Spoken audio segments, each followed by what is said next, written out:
Hello दोस्तों, नमस्कार। एक बार फिर से हमारे यूट्यूब चैनल पर आपका स्वागत है। आशा करता हूं कि आप सभी लोग बढ़िया होंगे। तो आज की क्लास में हम क्या पढ़ने वाले हैं? आज की क्लास में हम पढ़ने वाले हैं ऑप्टिमाइजेशन यानी इष्टतमीकरण। इष्टतमीकरण के बारे में पढ़ने वाले हैं। तो देखिए, ये हमारा जो है मैथमेटिकल इकोनॉमिक्स का काफ़ी अच्छा टॉपिक है और यहाँ से यूजीसी नेट एग्जाम में पहले भी काफ़ी अच्छे क्वेश्चन आए हुए हैं। तो हम इस टॉपिक को काफ़ी अच्छी तरीके से समझने वाले हैं। तो हम सीधा अपना टॉपिक शुरू करते हैं। तो देखिए, हम क्या पढ़ने वाले हैं ऑप्टिमाइजेशन के बारे में। ऑप्टिमाइजेशन यानी क्या होता है? बेस्ट वैल्यू प्राप्त करना। क्या होता है? बेस्ट वैल्यू प्राप्त करना।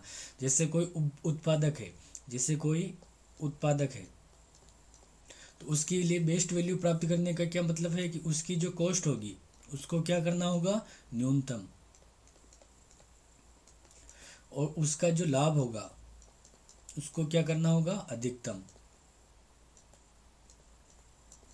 या जैसे कोई उपभोक्ता है, उसके लिए बेस्ट वैल्यू प्राप्त करने का मतलब क्या होगा, या इष्टतमीकरण का मतलब क्या होगा कि उसकी जो उपयोगिता होगी उसको क्या करना होगा? अधिकतम। तो ये होता है हमारा ऑप्टिमाइजेशन। तो हमारा जो ऑप्टिमाइजेशन है उसके बारे में हम पढ़ते हैं। तो हमारा ऑप्टिमाइजेशन दो प्रकार का होता है। कितने प्रकार का होता है? दो प्रकार। अब देखिए, ऑप्टिमाइजेशन यानी इष्टतमीकरण के कितने प्रकार होते हैं? दो प्रकार होते हैं।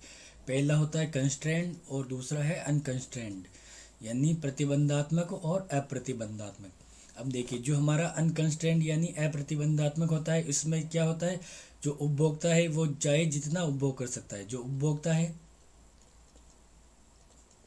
चाहे जितना उपभोग कर सकता है, तो ऐसी स्थिति में उसकी उपयोगिता अधिकतम कितनी होगी? जैसे यहाँ पर है उपयोगिता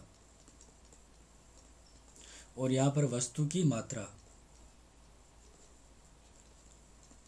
मात्रा है। तो उपभोक्ता चाहे जितना उपभोग कर सकता है, तो उसकी अधिकतम उपयोगिता क्या होगी? ये हमें अधिकतम उपयोगिता ज्ञात करनी है, क्योंकि वस्तु की उपभोग जितना ज़्यादा करेगा एक समय तक तो उसकी उपयोगिता बढ़ती जाएगी, लेकिन एक समय के बाद में और ज़्यादा उपभोग करने पर उसकी उपयोगिता कम होनी चालू हो जाएगी।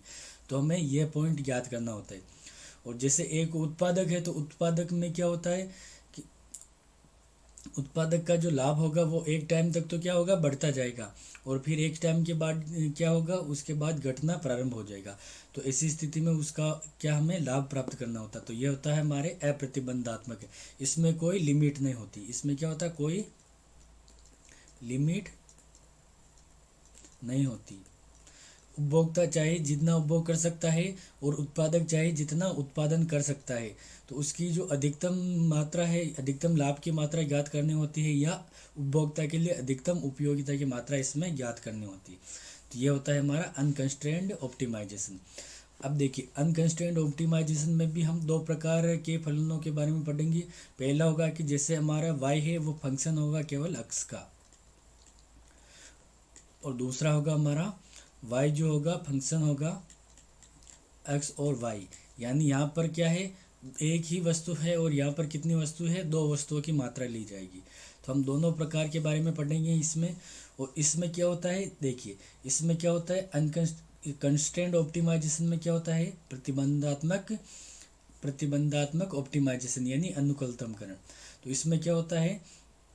एक्सटर्नल लिमिट की वजह से ऑप्टिमाइजेशन किया जाता है। इसमें क्या होती है? एक्सटर्नल लिमिट होती है, यानी चाहे जितना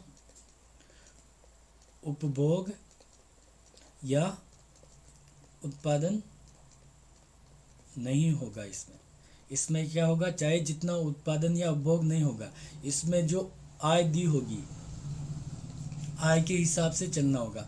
जैसे हमने एक उपभोक्ता है, ये यहाँ पर उदाहरण है। जैसे हमने एक उपभोक्ता का संतुलन पढ़ा हमारे व्यष्टि अर्थशास्त्र में। व्यष्टि अर्थशास्त्र में हमने पढ़ा है उपभोक्ता का संतुलन। तो उसमें क्या होगी? उपभोक्ता की एक बजट लाइन होती है और उसके क्या होते हैं? उसकी क्या होता है? IC curve, indifference curve. तो अब देखिए, जहाँ पर ये बजट लाइन और इंडिफरेंस कर्व का स्लोप बराबर होगा, वहाँ पर क्या होगा? उपभोक्ता का संतुलन होगा। क्योंकि देखिए, यहाँ पर क्या है? उपभोक्ता की उपयोगिता क्या है? कम है। इस यहाँ पर ये वाले सारे बिंदु को उपभोक्ता प्राप्त तो कर सकता है, लेकिन उसकी उपयोगिता क्या है, कम है। और यहाँ पर सारे बिंदु पर क्या है, उसकी उपयोगिता तो क्या है, अधिक है, लेकिन इन बिंदुओं को प्राप्त नहीं कर सकता है, क्योंकि इस बजट लाइन से ज़्यादा उपभोग नहीं कर सकता है। तो बजट लाइन क्या है, यहाँ पर प्रतिबंध के रूप में, क्या है, प्रतिबंध।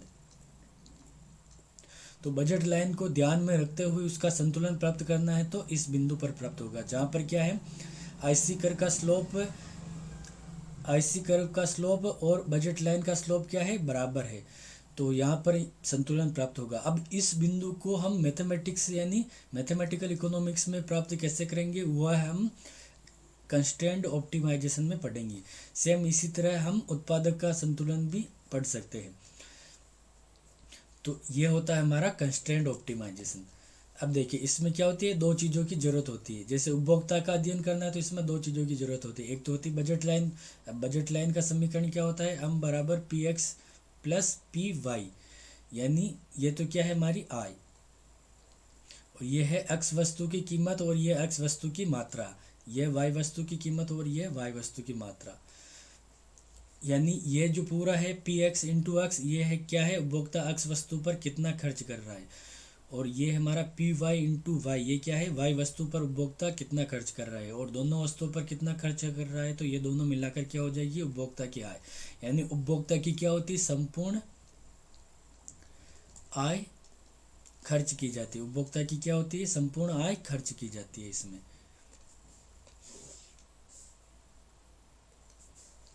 अब देखिए ये जो हमारी बजट लाइन का समीकरण होता है, इसे क्या कहते हैं, सब्जेक्टिव फंक्शन, यानी जो लिमिट के रूप में होता है उसे ये हमारा क्या होता है, सब्जेक्टिव फंक्शन। और जो हमारा आईसी कर्व है, इसका समीकरण क्या होता है, यानी हमारी उपयोगिता का जो समीकरण होता है, उपयोगिता फलन दिया हुआ होता है, वो क्या होता है, हमारा ऑब्जेक्टिव फंक्शन होता है। इसे हमें क्या करना होता है, ऑप्टिमाइज करना होता है। यानी हमें क्या करना होता है, उपयोगिता को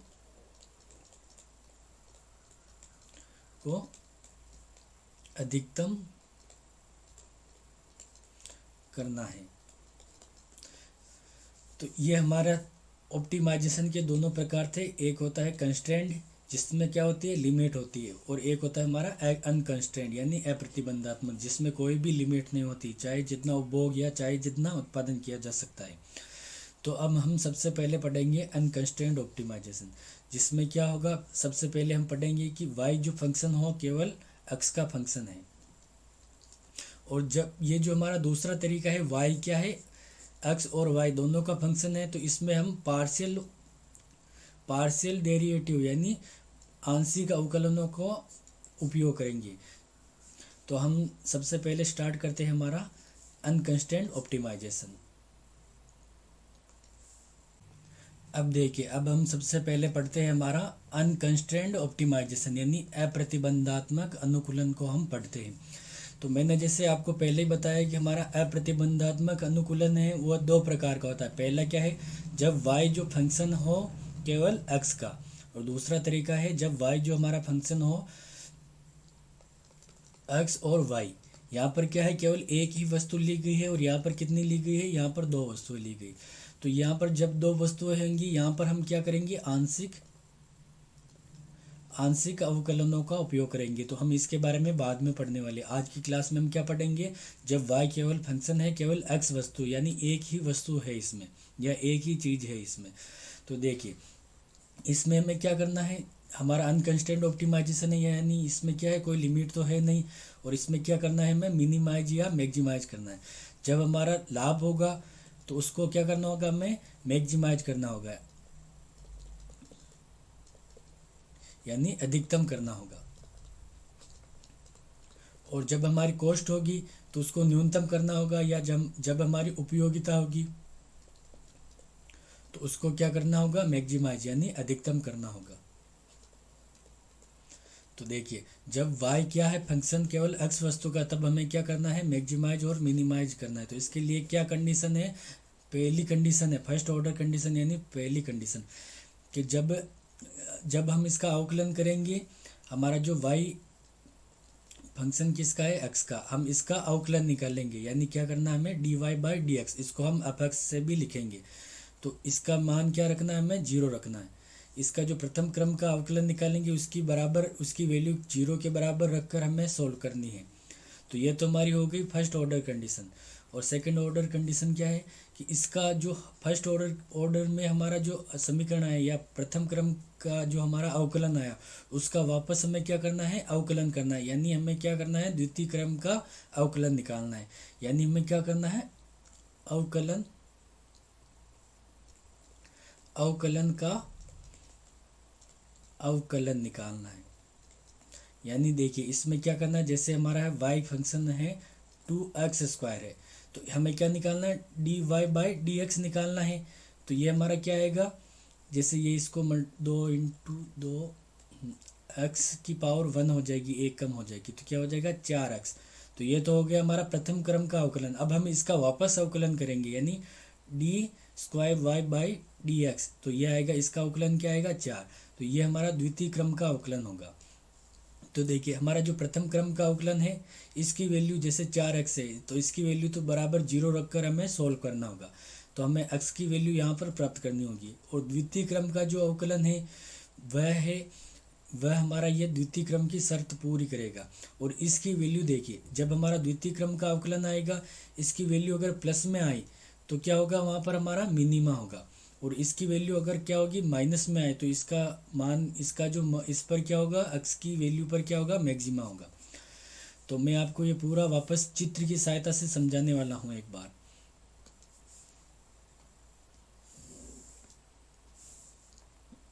देखिए हमारी जो ये दोनों शर्तें किस प्रकार से आई ये हम इस चित्र में समझने वाले हैं।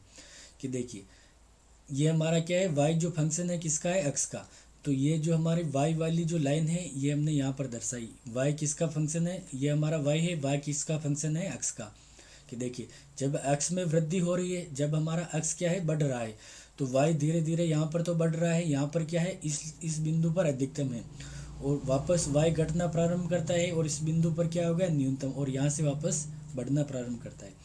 तो देखिए हमें तो क्या करना है, y की वैल्यू मैक्सिमाइज करनी है या मिनिमाइज करनी है। तो देखिए y की वैल्यू मैक्सिमम अधिकतम कहाँ पर, यहाँ पर है, और मिनिमम कहाँ पर है, यहाँ पर। तो हमें इन दोनों बिंदुओं का अध्ययन करना है। तो देखिए जब हमारी जो y की वैल्यू क्या है, अधिकतम है, तो देखिए हमारी इसका स्लोप क्या है, 0 है, यहाँ पर स्लोप क्या है, 0 है। और जब y की वैल्यू क्या है, न्यूनतम है, तो भी हमारा स्लोप क्या है, 0 है। यानी dy/dx जो हमारा ये y फंक्शन ऑफ x है इसका स्लोप क्या होगा, इसका अवकलन होगा प्रथम क्रम का। तो इसकी वैल्यू क्या होगी, 0, क्योंकि यहाँ पर भी स्लोप क्या है, 0, और यहाँ पर भी स्लोप क्या है, 0। अब देखिए मैं आपको स्लोप का बता देता हूँ कि जब लाइन ऐसे होती है तो स्लोप क्या होगा, धनात्मक। और जब ऐसे होती हुई बिल्कुल समानांतर हो जाती है तो स्लोप क्या होगा, 0 होगा। जब हमारी समानांतर होगी लाइन तो स्लोप होगा 0, और ऐसे होगी तो स्लोप क्या होगा, ऋणात्मक होगा। तो ये था हमारा स्लोप।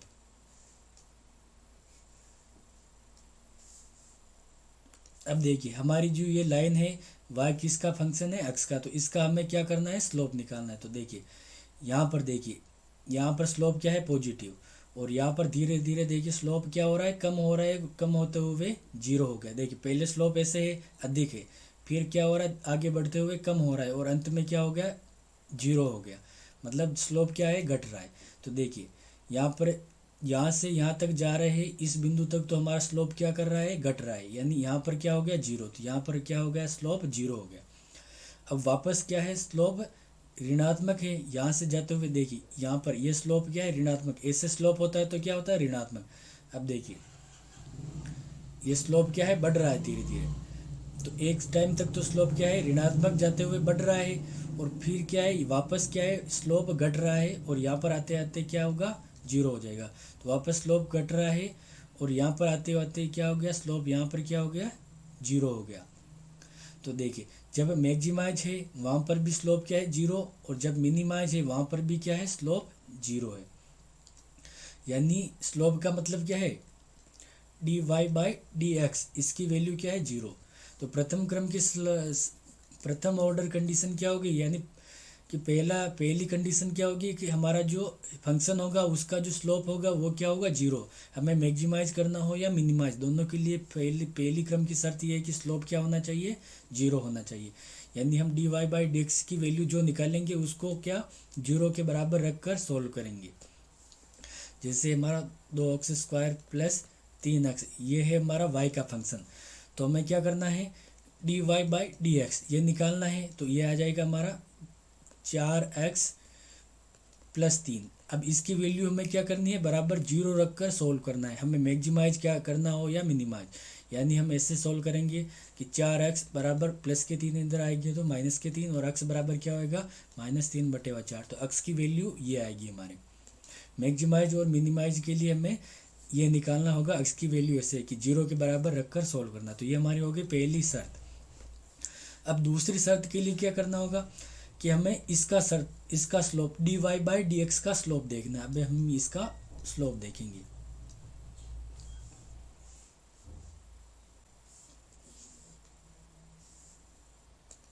अब देखिए हमने पहले क्रम की शर्त देख ली है कि हमारा जो अब y बराबर फंक्शन ऑफ क्या है, x का, तो इसका स्लोप यानी d y by d x क्या होना चाहिए, हमारा जीरो।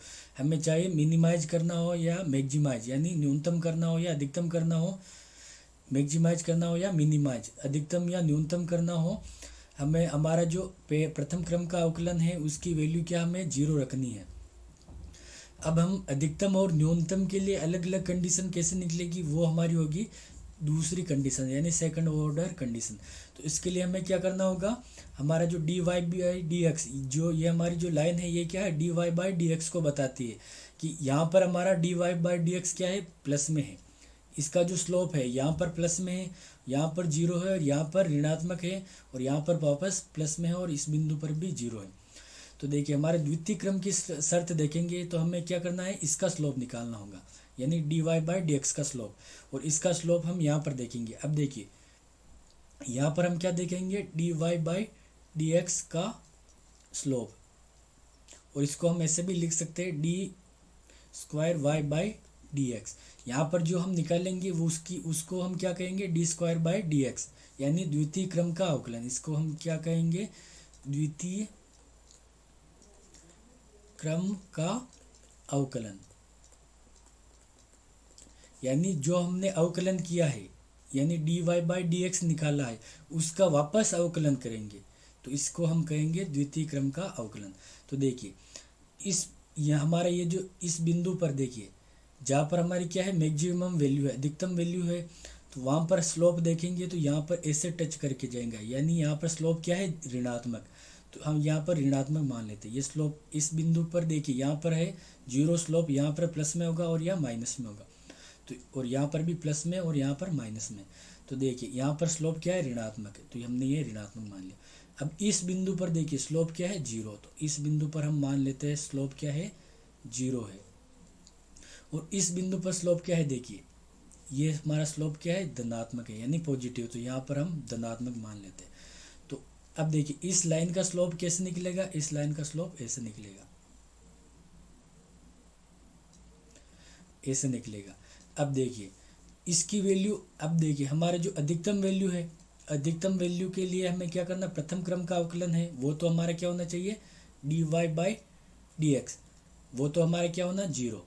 और द्वितीय क्रम का अवकलन यानी डी स्क्वायर वाई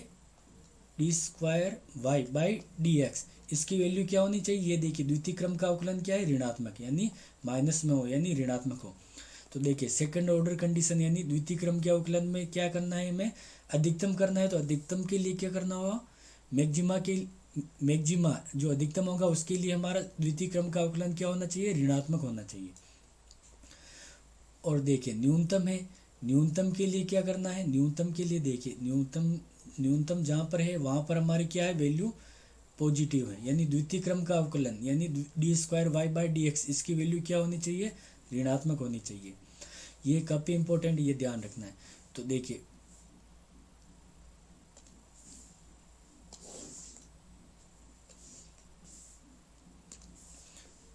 जब हमारी क्या करनी है, द्वितीय क्रम की शर्त में क्या है, जब हमारा द्वितीय क्रम का अवकलन पॉजिटिव होगा तो हमारा क्या होगा, मैक्सिमा यानी नहीं मिनिमा होगा यानी न्यूनतम होगा, और माइनस में होगा द्वितीय क्रम का अवकलन तो क्या होगा, मैक्सिमा। तो ये थी हमारी कंडीशंस थी, दोनों कंडीशन आशा करता हूँ कि आपको अच्छे से समझ आ गई होगी।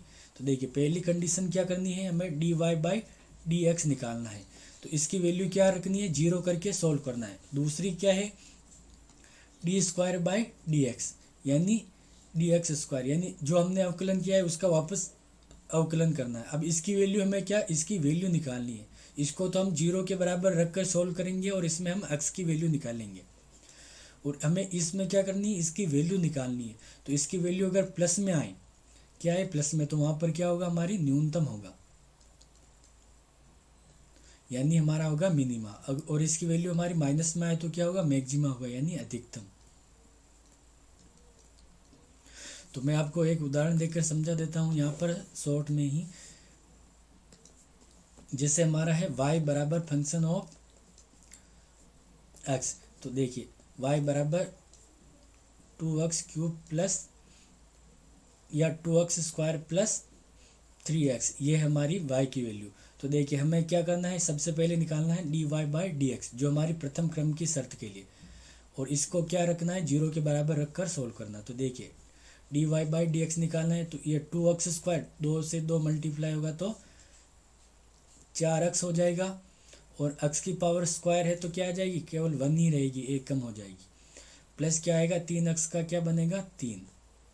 तो ये हमारा dy बाई डी एक्स, और इसकी वैल्यू क्या रखनी है हमें, जीरो बराबर। तो देखिए 4x बराबर क्या होगा -3, और x बराबर क्या होगा -3/4। तो ये हमारी आ गई x की वैल्यू। ये तो हमारी प्रथम क्रम की शर्त थी। अब द्वितीय क्रम की शर्त के लिए हमें क्या करना है, जो हमारी dy बाई डी एक्स, ये हमारा है dy बाई डी एक्स, इसका हमें क्या करना है, वापस अवकलन करना है। यानी हमें क्या निकालना है, d square y by d x square, ये निकालना है। तो हमें क्या करना है, इसका अवकलन निकालना है। तो इसका अवकलन करेंगे तो क्या आएगा, 4 आएगा। देखिए 4x का क्या होगा, 4 होगा, और यहाँ पर ये अचर हो तो इसका वैल्यू 0 हो जाएगी अवकलन में। तो देखिए हमारा dy बाई डी एक्स, ये तो हमारा क्या आएगा -3/4, और d square y by d x, ये हमारा क्या है 4, यानी क्या है, ये हमारा प्लस में, यानी क्या है धनात्मक। तो हमारी यहाँ पर वैल्यू क्या होगी, पॉजिटिव है तो मिनिमा होगी, यानी क्या होगी, न्यूनतम। x बराबर क्या है -3/4, इस पर क्या होगी, हमारी वैल्यू न्यूनतम होगी, यानी यहाँ पर हमारा होगा मिनिमा। तो हमें ऐसे क्वेश्चन को सॉल्व करना होगा। तो हम आगे एक दो उदाहरण लेकर समझते हैं।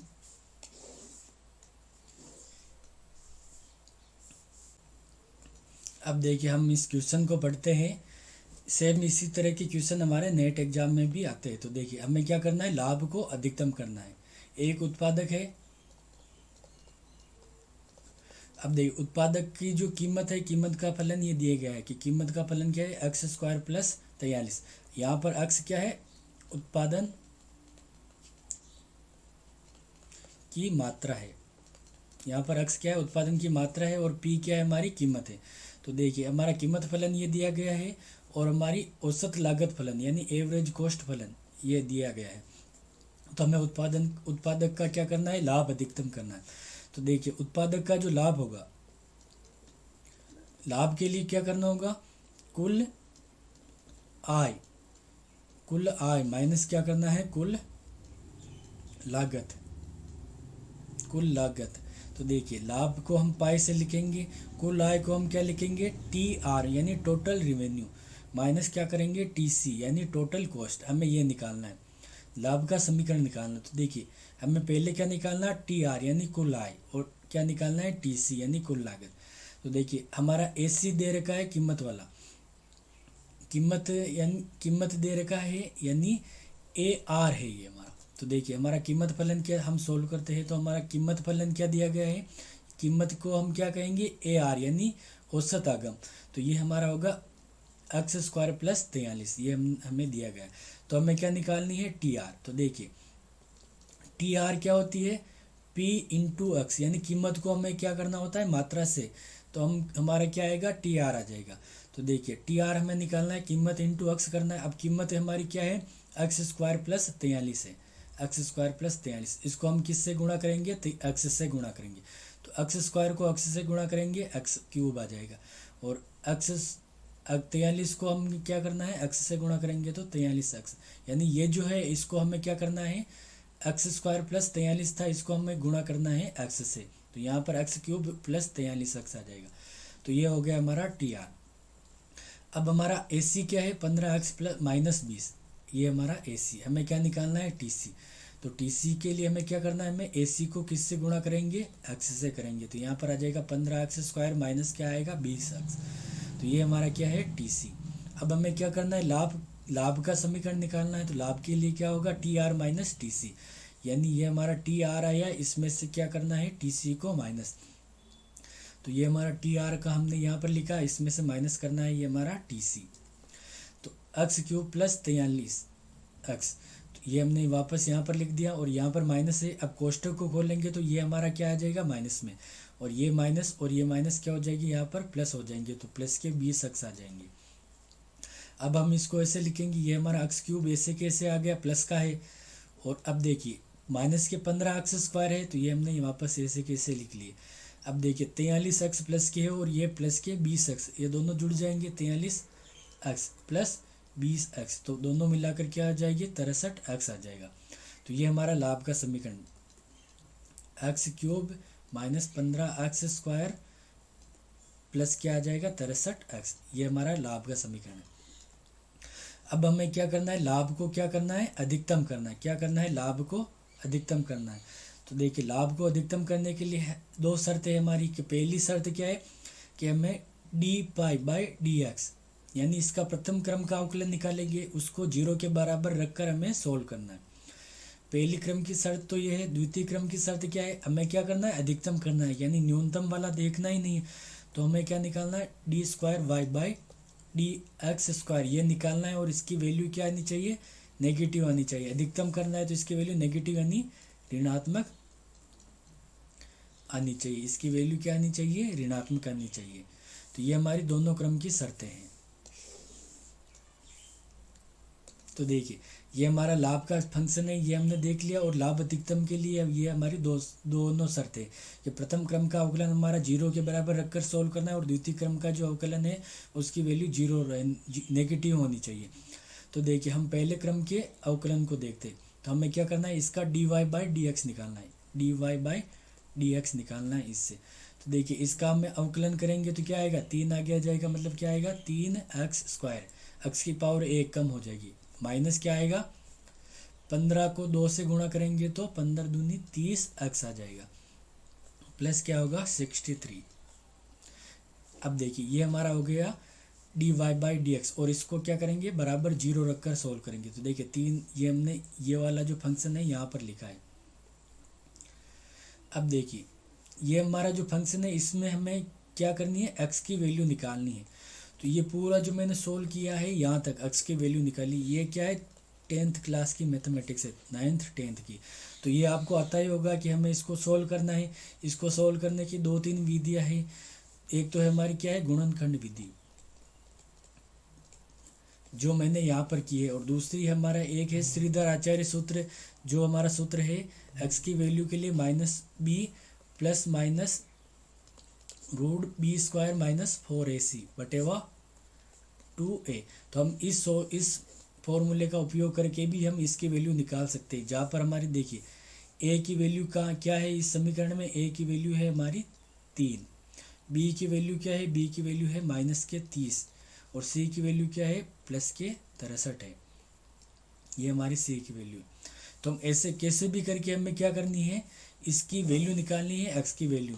तो ये x की वैल्यू कैसे निकाली है ये आपको देखना है, या मैंने यहाँ पर वैसे सॉल्व किया हुआ है, क्योंकि ये 10वीं क्लास की मैथमेटिक्स है, तो मैं इसमें अपना टाइम बर्बाद नहीं करना चाहता हूँ। तो हमने x की, इसको सॉल्व करते हमने x की वैल्यू निकाली है, मैंने यहाँ पर पूरा सॉल्व किया। तो x की वैल्यू एक तो क्या आई हमारी 3 आई, और x की वैल्यू क्या आई 7 आई। x की वैल्यू हमारे एक तो है 3, और x की वैल्यू दूसरी है हमारी 7। हमने ये दोनों x की वैल्यू निकाल ली है। तो ये हमारी प्रथम क्रम का हमने x की वैल्यू निकालने के लिए किया है। अब हमें क्या करना है, द्वितीय क्रम का देखना है कि हमारी जो है द्वितीय क्रम का अवकलन क्या है, होना चाहिए, ऋणात्मक होना चाहिए।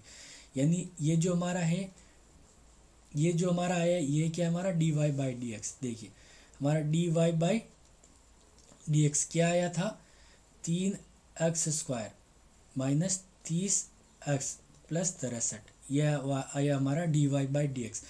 अब ये तो हमारी प्रथम क्रम की शर्त का उपयोग किया हमने और हमने ये दोनों वैल्यू निकाल ली। अब हमें क्या करना है, द्वितीय क्रम की शर्त के लिए d²y/dx² निकालना है। तो हमें इसका अवकलन करना होगा वापस। तो ये देखिए यहाँ पर क्या आएगा, 3 दूनी 6x, x की पावर 1 कम होगी, माइनस क्या आ जाएगा 30। तो ये हमारा है d²y/dx है। अब हमें इसकी वैल्यू निकालनी है। अब हमारे देखिए x की वैल्यू हमारे क्या है, एक तो है 3 है और एक है 7 है। तो ये दोनों हमें रख कर सोल्व करनी होगी। तो देखिए पहले हम देखिए यहाँ पर रखेंगे x की वैल्यू 3 रख कर देखते हैं।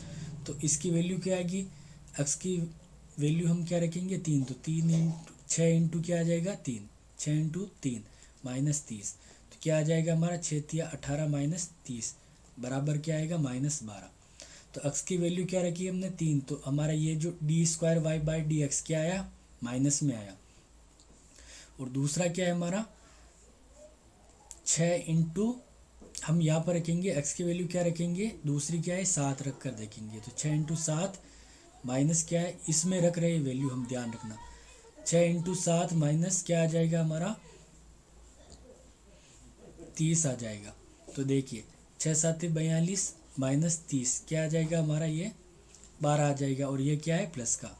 तो देखिए यहाँ पर हमारा माइनस में और यहाँ पर प्लस में। तो हमें क्या करना है, अधिकतम, और अधिकतम के लिए हमारे द्वितीय क्रम की शर्त क्या होनी चाहिए कि ऋणात्मक होनी चाहिए।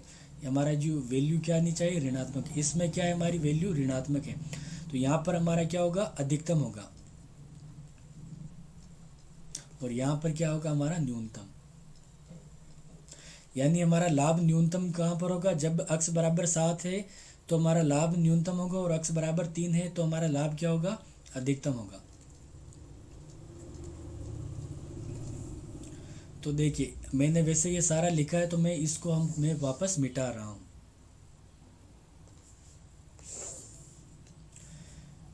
तो देखिए हमारे द्वितीय क्रम की शर्त का ये जो समीकरण है, इसमें x बराबर 3 और x बराबर 7 रख के सॉल्व किया।